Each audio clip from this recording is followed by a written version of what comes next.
तो आखिर ईरान और इजराइल युद्ध के बीच व्लादिमीर पुतिन रूस के राष्ट्रपति की तरफ से थर्ड वर्ल्ड वॉर के संकेत क्यों दिए गए, इस बयान का पूरा मतलब क्या है, यह आपको बताएंगे। आपके साथ मैं हूं करुणाशंकर शर्मा। तो इजराइल और ईरान युद्ध के 9वें दिन ईरान की सत्ता और ईरान के परमाणु बम पर बात हो रही है। ईरान से सिर्फ मिसाइलों की उड़ान की आवाजें आ रही हैं। ईरान ने आज इजरायली ठिकानों पर एक बार फिर से बड़े हमले को अंजाम दिया। वहीं इजराइल भी आक्रामक है। इजराइल का दावा है कि उन्होंने ईरान की एक और परमाणु फैसिलिटी को निशाना बनाया। उधर पुतिन के एक बयान से विश्व युद्ध के संकेत सामने आ गए। तमाम खबरें आपको बताएंगे, लेकिन पहले इस वक्त की बड़ी खबर क्या है यह आपको बता दें। जंग के बीच आईडीएफ का बहुत बड़ा दावा, कुद्स फोर्स का प्रमुख मारा गया। कमांडर की गाड़ी पर हमले का वीडियो सामने आया। आईडीएफ ने जारी किया है वीडियो। तो ये देखिए आप, इजराइल की तरफ से बड़ा दावा जंग के बीच। आईडीएफ का यह दावा इजराइल डिफेंस फोर्स की तरफ से कहा गया, कुद्स फोर्स का प्रमुख मारा गया है। कमांडर की गाड़ी पर हमले का वीडियो भी सामने आया। बताया जा रहा है जिस वक्त यह हमला हुआ उस वक्त कुद्स फोर्स का कमांडर ईरान के अंदर मौजूद था। आईडीएफ ने जारी किया है इस पूरे हमले का वीडियो भी। तो एक और बड़ी कामयाबी इजराइल को हाथ लगी ईरान के खिलाफ। और एक और बड़ी खबर, इजराइल में अभी ड्रोन अटैक हुआ है। बेतयाम इलाके में ड्रोन अटैक किया गया। अटैक से एक बिल्डिंग को भारी नुकसान पहुंचा है। तो ये देखिए आप, इजराइल पर ईरान लगातार बारूद बरसा रहा है। और उसमें एक तस्वीर आपके सामने, इमारत पूरी तरह से खंडर हो गई, बर्बाद हो गई। कितना नुकसान पहुंचा ये आप देख पा रहे हैं। और इस इमारत के ठीक बगल में 10 फुट गहरा गड्ढा भी हो गया। आप समझ सकते हैं कि यह जो हमला था वो कितना विनाशक था और किस तरह से इस हमले को अंजाम दिया गया। और एक और बड़ी खबर, इजराइल के बेतयाम में ड्रोन अटैक। ईरान ने बेतयाम में ड्रोन अटैक किया, घरों को निशाना बनाया गया ईरान की तरफ से। तो लगातार हम देख रहे हैं कैसे ईरान रिहायशी इलाकों पर हमला कर रहा है और भारी नुकसान इन इलाकों को पहुंच रहा है। इनमें से ये तस्वीर आपके सामने, बस कुछ ही देर पहले बेतयाम के इसी इमारत के पास ड्रोन से अटैक हुआ। और फिर आप देखिए ये इमारत और ठीक इसके बगल में एक बहुत बड़ा गड्ढा। तो ये तस्वीरें आपके सामने है, बस कुछ ही देर पहले यह हमला हुआ है। ईरान की तरफ से ड्रोन के जरिए इस अटैक को अंजाम दिया गया। सवाल यह है कि आखिर इन हमलों को क्यों नहीं रोक पा रहा इजराइल। और एक और बड़ी खबर, ईरान का शाहे ड्रोन ट्रेस हुआ है। इजरायली हेलीकॉप्टर से पीछा किया गया। तो ईरान जो वॉर जोन में इस युद्ध में जमकर शाहिद 136 ड्रोन का इस्तेमाल कर रहा है, उसे ट्रेस किया गया और फिर इस ड्रोन को मार गिराने के लिए हेलीकॉप्टर के जरिए ये देखिए आप, इजरायली सेना ने पीछा किया है।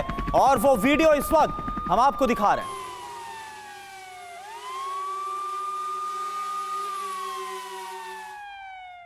और अब बेतयाम में तबाही का एक और वीडियो आपको दिखाते हैं। हमले के बाद राहत और बचाव कार्य जारी है। बेतयाम जहां पर ड्रोन के जरिए अटैक किया गया, एक बार फिर से आप देखिए इमारत से धुआं उठता हुआ नजर आ रहा है। आसपास जो लोग मौजूद हैं वो पूरी तरह से घबराए हुए हैं। और इसके बाद यहां पर राहत और बचाव कार्य जारी। अगर कोई भी इस इमारत के अंदर जहां पर आकर ये ड्रोन गिरा है, जो भी मौजूद है उसे तुरंत वहां से रेस्क्यू किया जा रहा है। और वहीं ईरान और इजराइल जंग के बीच जर्मनी ने इजराइल को मदद भेज दी है। जर्मनी ने इजराइल को सैन्य मदद भेजी है। जर्मन एयरफोर्स के A400M से भेजी गई है मदद। तो ये देखिए जर्मनी भी अब हथियारों के जरिए मदद कर रहा है इजराइल की। और जानकारी ये सामने आ रही है कि जर्मन एयरफोर्स के A400M के जरिए मदद भेजी गई है इजराइल को।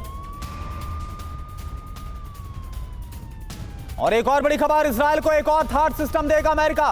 वॉल स्ट्रीट जर्नल का यह दावा, इजराइल को मिलेगा एक और third system, air defence system. ये देखिए ये उसी एयर डिफेंस सिस्टम की तस्वीर आपको दिखा रहे हो। और ये सिस्टम हालांकि पहले से भी इजराइल में तैनात है, इसकी कुछ यूनिट्स। और अब खबर आ रही है क्योंकि हम देख रहे हैं किस तरह से इजराइल तमाम हमलों को रोकने में नाकाम साबित हो रहा है। बड़ी संख्या में नुकसान भी पहुंच रहा है। यही वजह है कि और ज्यादा एयर डिफेंस सिस्टम दे रहा है अमेरिका इजराइल को।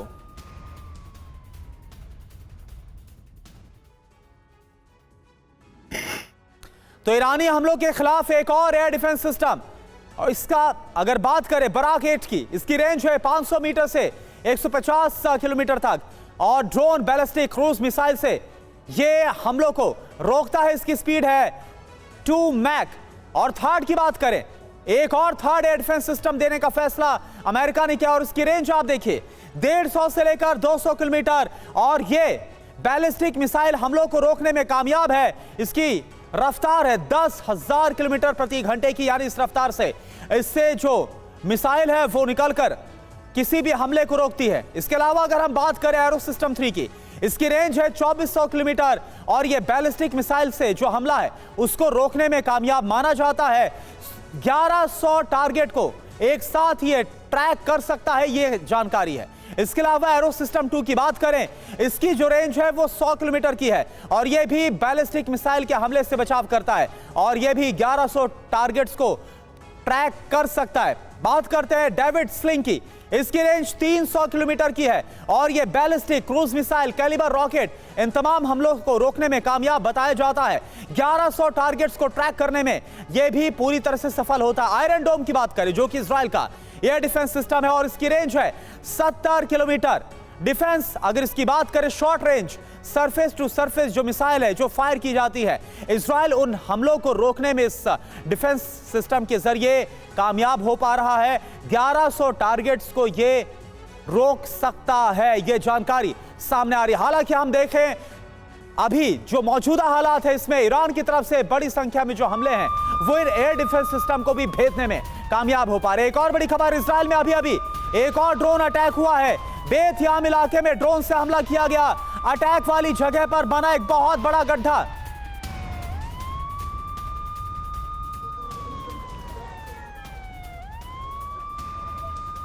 और वहीं ईरान की तरफ से इजराइल पर एक बहुत बड़ा आरोप लगाया गया है।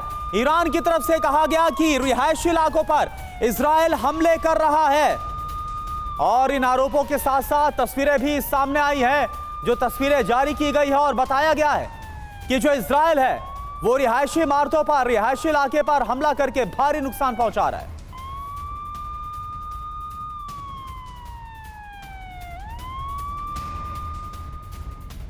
और एक और बड़ी खबर, इजराइल की मदद के लिए 5 अमेरिकी वॉरशिप्स तैयार हो गए हैं। पूर्वी भूमध्य सागर में 5 वॉरशिप्स की तैनाती। स्वेज नहर में पहले से 2 वॉरशिप तैनात हैं। अरब सागर में 4 वॉरशिप्स की तैनाती। एक एयरक्राफ्ट कैरियर वॉरशिप भी मौजूद है। यानी कि जो अमेरिकी नेवल फ्लीट है वो भी ईरान के खिलाफ पूरी तैयारी करती हुई नजर आ रही है। और ये तस्वीरें आपके सामने, कुल मिलाकर 5 जो वॉरशिप्स हैं इनकी तैनाती की खबर सामने आ रही है। मिडिल ईस्ट में जो हालात हैं इसके मद्देनजर अमेरिका ने यह बड़ा फैसला लिया। इससे पहले हमने आपको दिखाया था कि कैसे जो अमेरिकी वायु सेना है उसकी तरफ से भी डिप्लॉयमेंट को बढ़ा दिया गया है।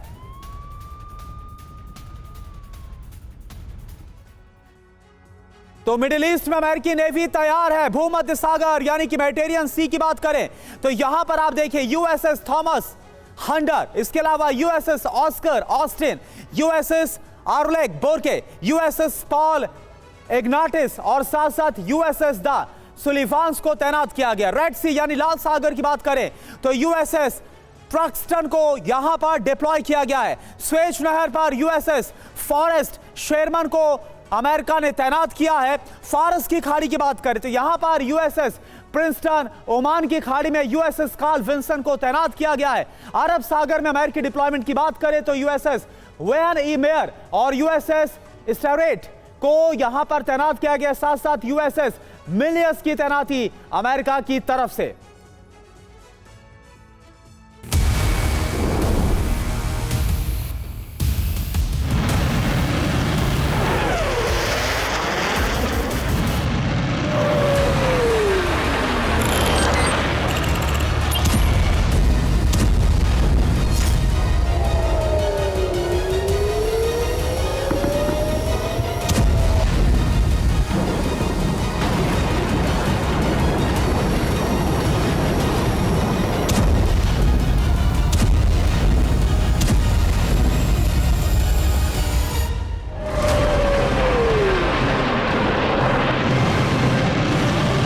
हर प्रहार से बड़ा नुकसान देने का मिशन।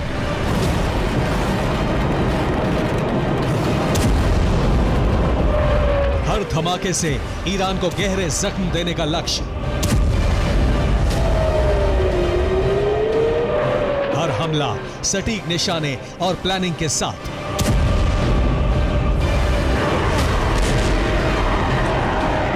मौजूदा दौर में यही इस्राएल की रणनीति है और इसी रणनीति का अंजाम देखिए।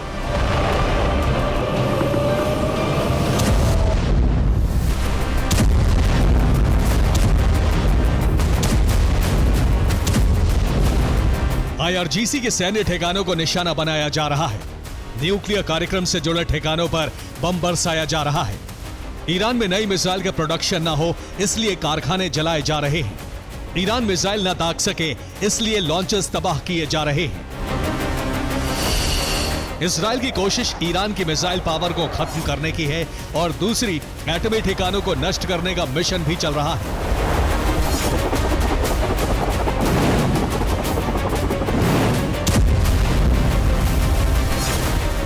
ईरान की मिसाइलों से इस्राएल को सबसे अधिक नुकसान हो रहा है, इसलिए इस्राएल ईरान की बैलिस्टिक मिसाइल भंडार और प्रोडक्शन को खत्म करने का अभियान चला रहा है।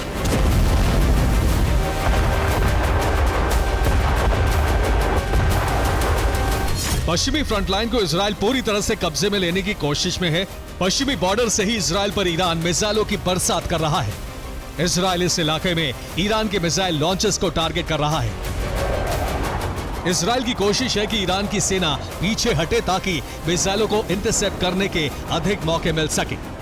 इस्राएल अब तक ईरान के कई न्यूक्लियर ठिकानों को टारगेट कर चुका है, लेकिन ईरान के एक अफसर ने दावा किया है कि इस्राएल के तमाम प्रहार परमाणु कार्यक्रम को रोकने में नाकाम रहेंगे।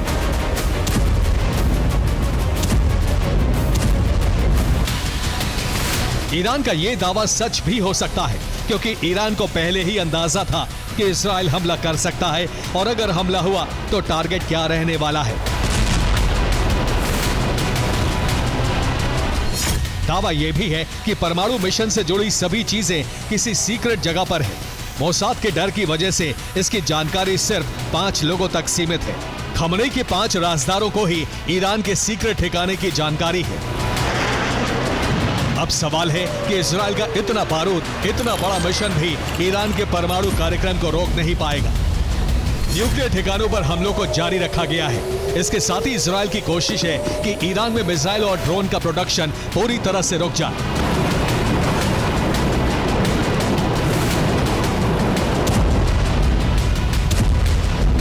इसलिए अब हमले ईरान की छोटी बड़ी हर फैक्ट्री पर हो रहे हैं।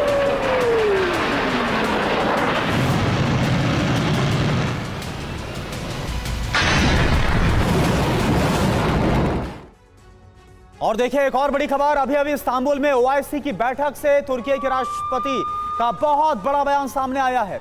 हिटलर के रास्ते पर चल रहे हैं नेतन्याहू, ये एर्दोआन की तरफ से कहा गया। 90 साल पहले हिटलर ने दूसरा विश्व युद्ध शुरू किया था। पूरी दुनिया को आपदा में धकेलना चाहते हैं नेतन्याहू। इजराइल अपने लक्ष्य को हासिल भी नहीं कर पाएगा। यह बहुत बड़ा बयान है ओआईसी की बैठक से। और यह बड़ी बात यह है कि एर्दोआन की तरफ से जो बयान दिया गया वो उसी बयान से पैरेलल नजर आता है, उसी बयान के साथ मिलता हुआ नजर आता है जो कि व्लादिमीर पुतिन की तरफ से कहा गया। जो हालात इस वक्त ईरान और इजराइल के बीच में नजर आ रहे हैं, थर्ड वर्ल्ड वॉर की तरफ जो दुनिया है वो पहुंच रही है। और अब एर्दोआन ने कहा कि नेतन्याहू पूरी दुनिया को आपदा में धकेलना चाहते हैं।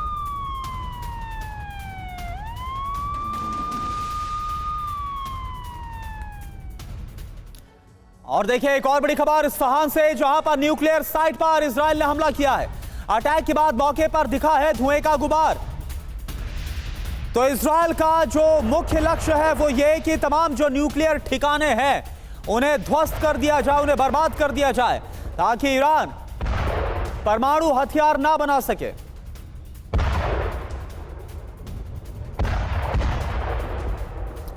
और देखिए तेहरान से एक और खबर है। तेहरान के आसमान में धुएं का गुबार छा गया।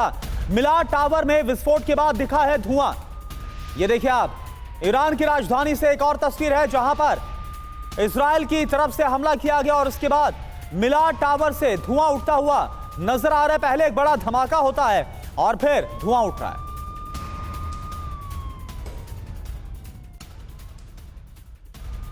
और इजराइल का ईरान पर बड़ा अटैक, ईरान के शिराज पर बड़ा हमला किया गया। अटैक के बाद उठता हुआ नजर आया धुआं। ये देखिए आप, इजराइल की तरफ से ईरान पर एक और हमले को अंजाम दिया गया है। ईरान के शिराज पर इस अटैक को अंजाम दिया गया। अटैक के बाद यहां से धुआं उठता हुआ नजर आ रहा है।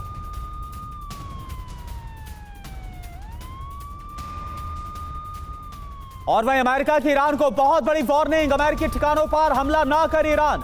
ईरान के प्रॉक्सी गुट भी हमले की हिम्मत ना करे, तो अमेरिका ने चेता दिया है ईरान को कि वो अमेरिकी बेसिस जो मिडिल ईस्ट में, मध्य पूर्व में मौजूद है, उन पर हमला ना करे। और ना सिर्फ ईरान को यह चेतावनी दी गई है, वार्निंग दी गई है, बल्कि यह भी कहा गया है कि जो ईरान के प्रॉक्सीज हैं वो भी इन अगर बेसिस पर हमला करते हैं तो अंजाम बहुत बुरा होगा।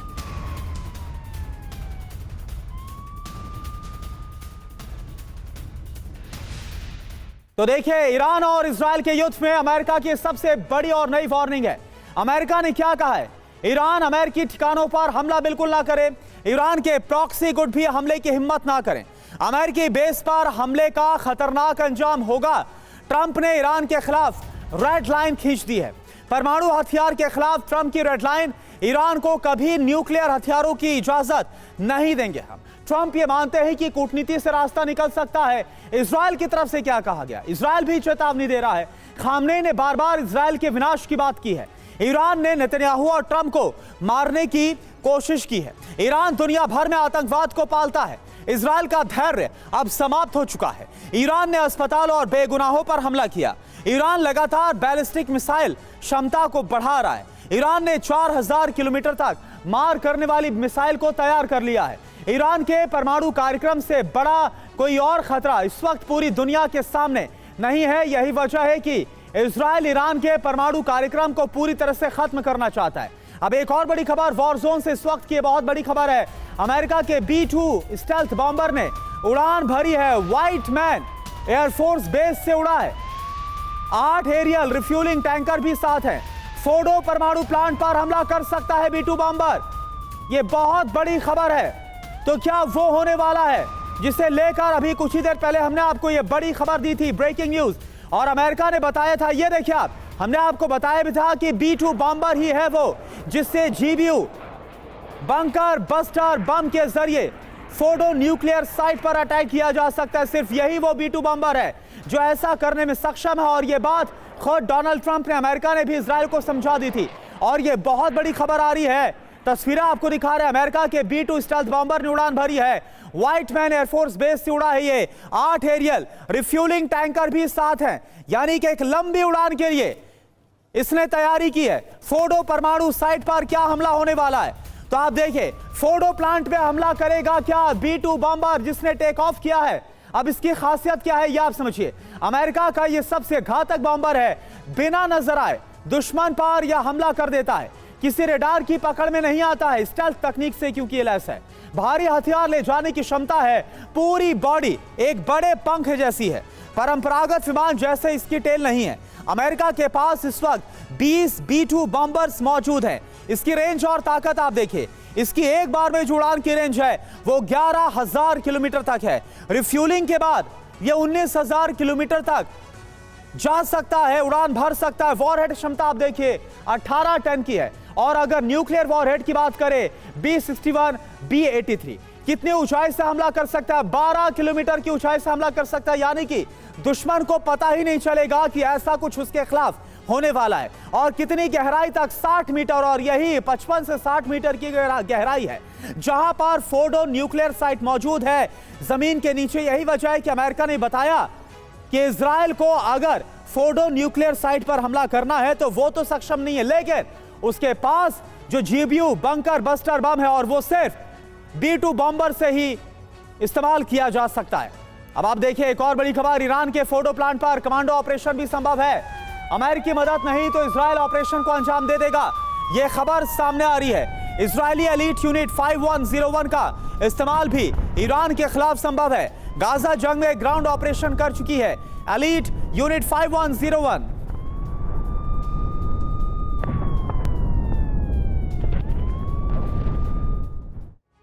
तो आप देखिए फोर्डो परमाणु प्लांट, तीसरा ऑप्शन भी तैयार है। तो तीन ऑप्शंस क्या नजर आ रहे हैं? पहला ऑप्शन है बंकर बस्टर बम से अटैक किया जाएगा और इसमें जो इस्तेमाल होगा वो अमेरिका का बम यानी GBU-57 बंकर बस्टर बम, उसका इस्तेमाल होगा। यूएस के B-2 बॉम्बर से इसका अटैक होगा और अभी अभी हमने आपको B-2 की खासियत और इसकी ताकत दिखाई। क्या होगा आप समझिए।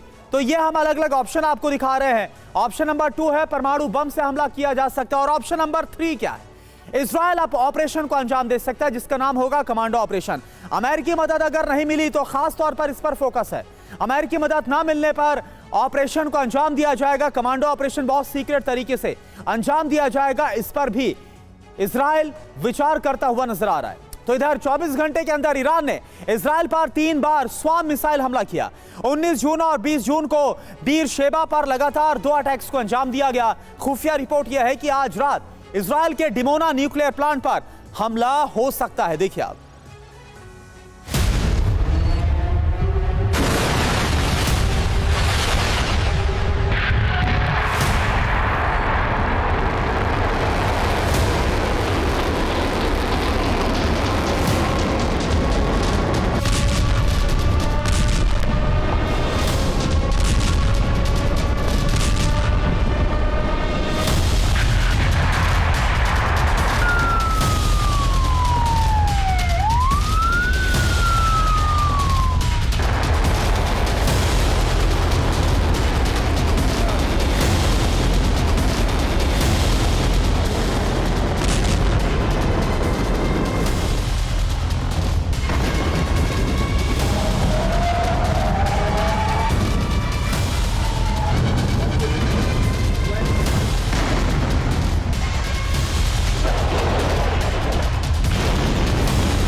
इजराइल के शहर शहर में धमाके हो रहे हैं। ईरानी मिसाइलें गरजती हुई आती हैं और उनके साथ आती है तबाही।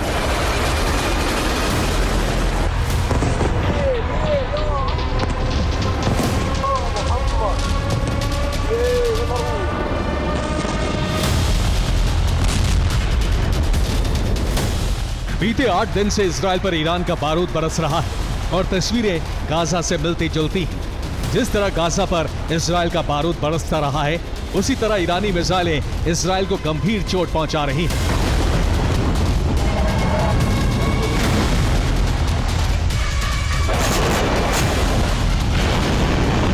जून की सुबह ईरानी मिसाइलें इजरायली शहरों पर फिर बरसी और बीर शेबा इलाके में भीषण आग लग गई।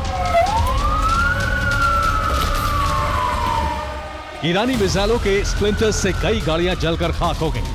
ईरान के हमले से बीर शेबा इलाके के कई अपार्टमेंट्स को नुकसान पहुंचा है।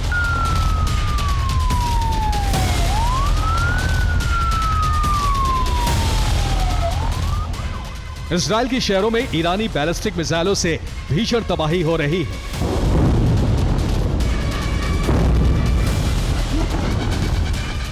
जहां मिसाइलें गिरी हैं, वहां भीषण तबाही हुई है, लेकिन मिसाइलों के शॉकवेव से दूर दूर तक तबाही का मंजर है।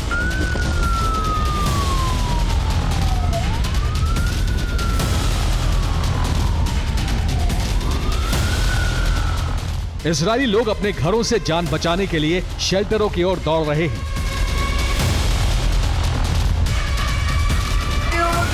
ईरानी हमले से बीर शेबा में सबसे ज्यादा नुकसान हुआ है।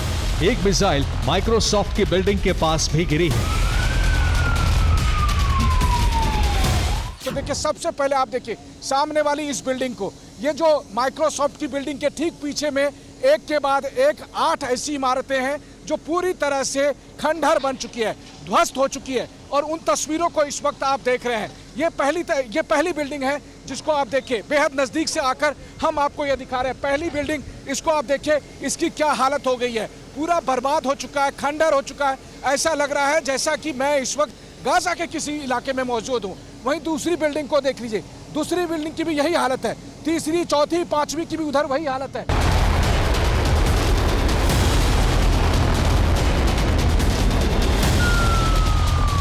ईरान के हमले से बीर शेबा इलाके में एक बड़ा गड्ढा बन गया।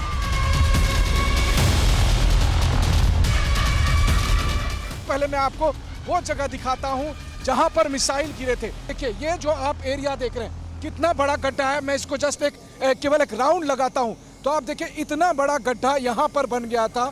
जब मिसाइल यहां पर गिरी थी तो इतना बड़ा गड्ढा हो गया था। इसको यहां पर रेत से, गिट्टी से और मिट्टी से भरा गया है।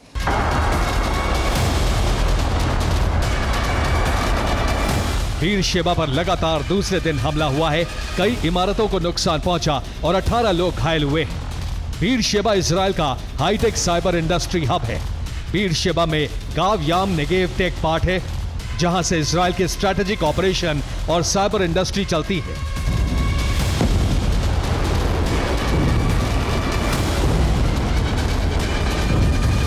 इजराइल पर ऑपरेशन 2 प्रॉमिस 3 के तहत ईरान ने 15वां हमला किया। 8 दिन में 15 बार ईरानी मिसाइलों का झुंड इजराइल पर बरसा।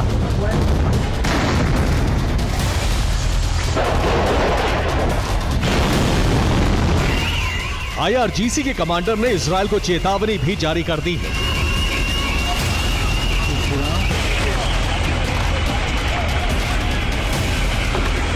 ईरान के हमले अभी रुकने वाले नहीं हैं, क्योंकि ईरान का टारगेट अब इजराइल का परमाणु ठिकाना है।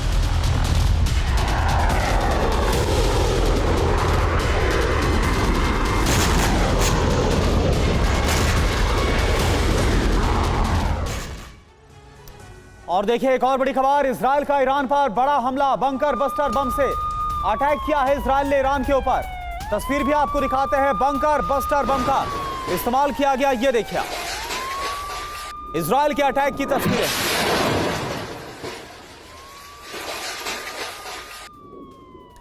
और वहीं ईरानी मिसाइल हमले को नाकाम करने का वीडियो भी आपको दिखाते हैं। इजराइल ने इंटरसेप्ट की है ईरान की तरफ से जो मिसाइल अटैक किया गया उसको आसमान में इंटरसेप्ट करके मार गिराया गया। ये देखिए आप तस्वीरें आपके सामने।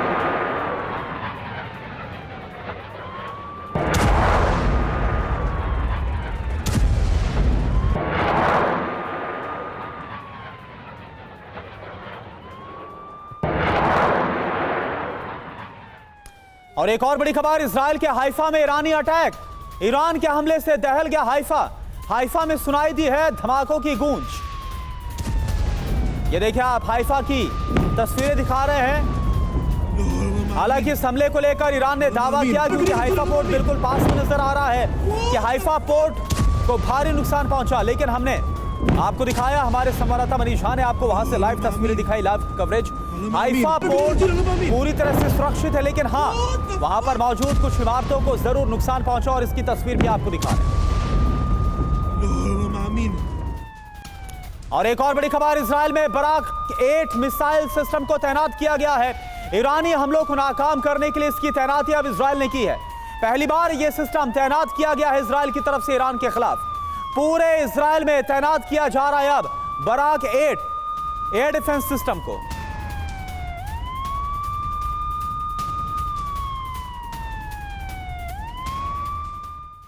तो अब बराक 8 के जरिए ईरान को जवाब देने की तैयारी इजराइल की तरफ से। खबर क्या है, इजराइल में बराक 8 डिफेंस सिस्टम की तैनाती, पूरे इजराइल में बराक 8 की तैनाती हो रही है।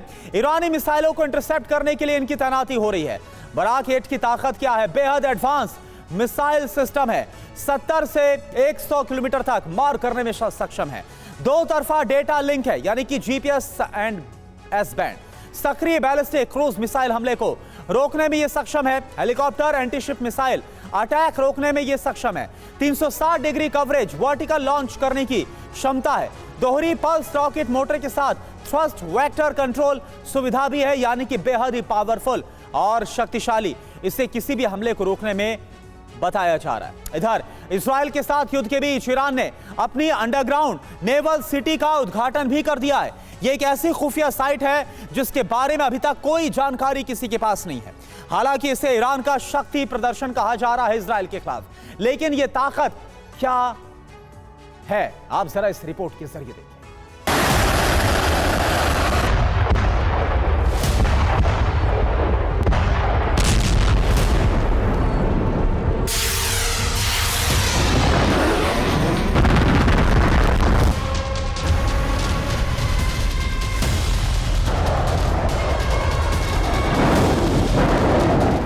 ईरान के खिलाफ इजराइल की जंग हर दिन और भीषण होती जा रही है।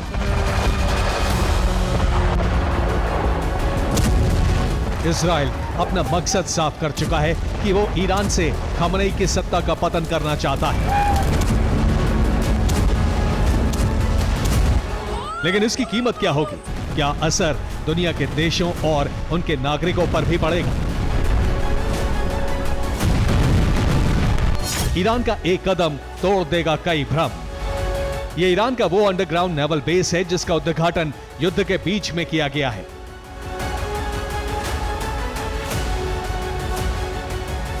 हालांकि इसे ईरान का नेवल शक्ति प्रदर्शन कहा जा रहा है।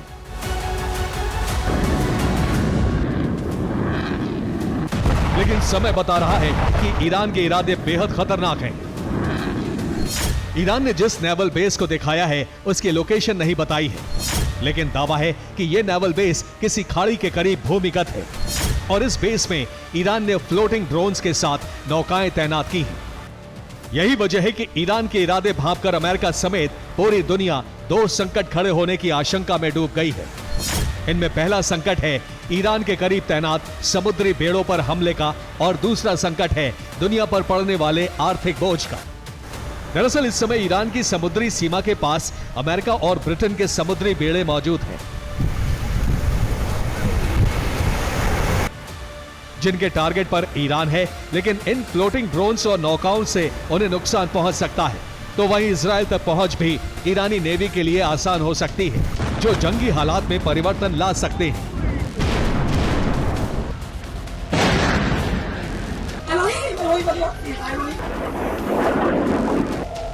लेकिन अब डर इससे भी ज्यादा दुनिया पर पड़ने वाले असर का है। दरअसल ईरान ने स्ट्रेट ऑफ हॉर्मुज को बंद करने का ऐलान किया है और ये वो जलमार्ग है जहां से विश्व का 20 से 25% तेल गुजरता है। अब अगर ईरान अपने नेवल बेड़े को स्ट्रेट ऑफ हॉर्मुज में एक्टिव करता है तो पूरी दुनिया पर आर्थिक बोझ बढ़ सकता है। यानी स्ट्रेट ऑफ हॉर्मुज बंद करने में ईरान कामयाब हुआ तो कच्चे तेल की कीमत $90 तक पहुंच सकती है और अगर ये युद्ध जारी रहा तो आने वाले दिनों में क्रूड ऑयल की कीमत में 85% का इजाफा हो सकता है, जिसका असर यह होगा कि दुनिया के जो देश इस मार्ग का इस्तेमाल करते हैं उन देशों की जनता पर आर्थिक बोझ और ज्यादा बढ़ जाएगा और कैस्पियन सागर में अगर ईरान ने दखल बढ़ाया तो फिर पूरा यूरोप एक नए संकट में घिर जाएगा। Bureau report, TV9 Bharatvarsh.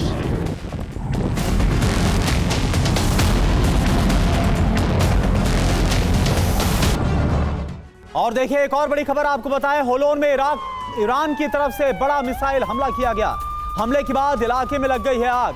तो इजराइल पर एक और बड़ा हमला, ये देखिए आप, ईरान की तरफ से होलोन में यह हमला किया गया। बताया जा रहा है कि रिहायशी इलाका है और जैसा आप देख भी पा रहे वहां पर इमारतें नजर आ रही है और इमारतों के बीच से आग और धुआं निकलता हुआ नजर आ रहा है।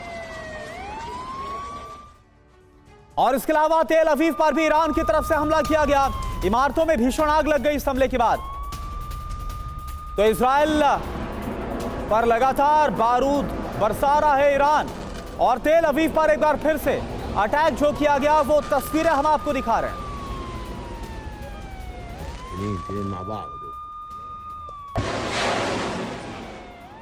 तो इजराइल पर ताबड़तोड़ हमले हो रहे ईरान की तरफ से। मध्य इजराइल पर मिसाइल अटैक किया गया। इसके अलावा दक्षिणी इजराइल पर भी ईरान ने हमला किया है। तो पूरे इजराइल को दहला कर रख दिया। ये देखिए आप तस्वीरें।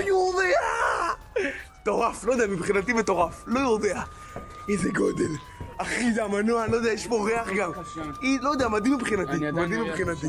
אף אחד לא יודע, אף אחד לא יודע נפילה אצלי בבית. אף אחד לא יודע, לא יודע.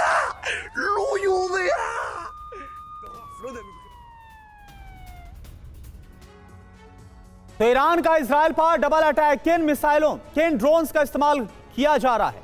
सैजिल की बात करें तो सैजिल का जो इस्तेमाल है वो किया गया है। इसके साथ साथ फतेह, आरश-1, इमाद, आरश-2 और कद्र मिसाइल का इस्तेमाल लगातार ईरान की तरफ से इजराइल के खिलाफ किया जा रहा है। साथ साथ कामकाजी, खैबर, शाहिद, शहाब 3 का भी इस्तेमाल ईरान इजराइल के खिलाफ कर रहा है और जमकर तबाही मचा रहा है। वो मिसाइलें जिनसे इजराइल में तबाही मच रही है वो एक एक करके आप देखिए और इनकी खासियत आप समझिए। इमाद की बात करें, liquid fuel medium range ballistic missile है और इसकी रेंज है 1500 से 1700 किलोमीटर तक। जरूरत पड़ने पर दिशा भी ये बदल सकती है। 2016 से ईरानी सेना इसका इस्तेमाल कर रही है। खैबर शेखान की बात करें, मीडियम रेंज की बैलिस्टिक मिसाइल है ये और इसकी रेंज 1450 किलोमीटर है। इसकी स्पीड 4932 से 6174 किलोमीटर प्रति घंटा है। एयर डिफेंस सिस्टम को धोखा देने की क्षमता है इसमें। शहाब 3 की बात करते हैं, ये एक मीडियम रेंज की बैलिस्टिक मिसाइल है और इसकी रेंज 1000 से लेकर 2000 किलोमीटर तक है। स्पीड है इसकी 2.4 किलोमीटर प्रति सेकेंड। एक ही मिसाइल से 5 अलग अलग जगहों पर हमला संभव है इससे। अब बात करते हैं गदर मिसाइल की, जो मीडियम रेंज की बैलिस्टिक मिसाइल है और इसकी रेंज 1800 से 2000 किलोमीटर। इसकी स्पीड है 11113.2 किलोमीटर प्रति घंटा। और फतह हाइपरसोनिक मीडियम रेंज मिसाइल की बात करें, इसकी रेंज 1200 से 1400 किलोमीटर तक है और इसकी स्पीड आप देखिए 16052 किलोमीटर प्रति घंटे से लेकर 18522 किलोमीटर प्रति घंटे की जो रफ्तार है, इससे यह मिसाइल अटैक करती है। तो इजराइल में ईरान के हमले तब तेज हो गए जब रिपोर्ट आई कि खामनेई के सबसे खास सलाहकार जिंदा हैं और इसी के बाद खामनेई और उनकी सेना ने इजराइल को ऐसा दंड देने का ऐलान कर दिया जिससे इजराइल भविष्य में ईरान पर हमला करने की हिम्मत ना जुटा पाए। इस घोषणा के साथ ही इजराइल में मिसाइल विध्वंस का नया दौर शुरू हो गया है।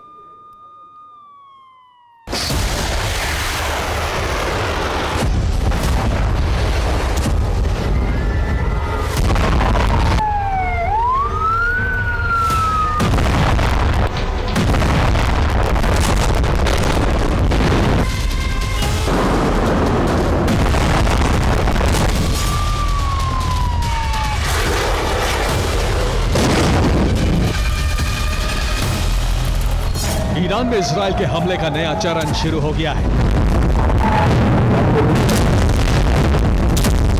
ईरानी सेना ने इजरायली शहरों को नए सिरे से नहलाना शुरू कर दिया है।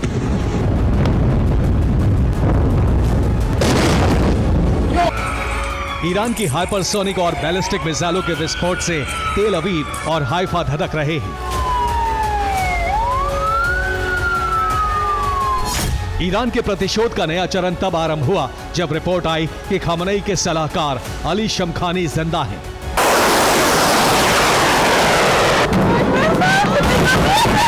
इससे पहले रिपोर्ट आई थी कि इजराइल के हमले में शमखानी की मौत हो गई है, लेकिन तब इसकी पुष्टि नहीं हो पाई थी। अब इस बात की पुष्टि हो गई है कि शमखानी जिंदा है।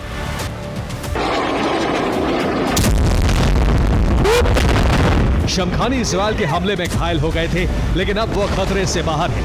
शमखानी ने बयान जारी कर कहा है कि मैं अभी जिंदा हूं, मैं बलिदान देने के लिए तैयार हूं। ईरान की जीत का दिन बहुत निकट है। शमखानी के जीवित होने की पुष्टि हुई, उनकी वापसी की रिपोर्ट आई तो ईरान के सर्वोच्च नेता अली खामनेई के साथ साथ ईरानी सेना के भी हौसले बुलंद हो गए। ईरान ने इजरायली शहरों पर मिसाइल वर्षा का नया चरण शुरू कर दिया।